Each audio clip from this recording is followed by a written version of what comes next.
क़यामत से पहले ज़ाहिर होने वाले फितनों के हवाले से हमारे आका सल्लल्लाहु तआला अलैहि वसल्लम के बेशुमार फरामीन मौजूद हैं।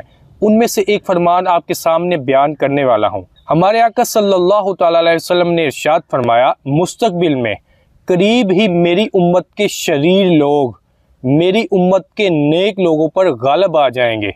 जिस तरह हमारे ज़माने में मुनाफिकीन हमारे दरमियान छुपे फिरते हैं और अल्लाह ताला और उसके रसूल के बताए बगैर इन मुनाफिकीन का पता नहीं चलता, इसी तरह उस आने वाले ज़माने में मोमिन भी इन लोगों के दरमियान मख्फी होगा, छुपा हुआ होगा।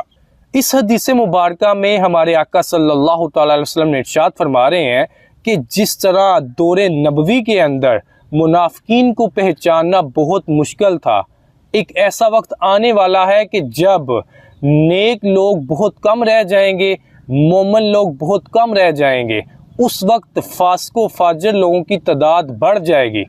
उस वक्त इन लोगों के दरमियान मोमिन बंदे को पहचानना बहुत ही मुश्किल होगा।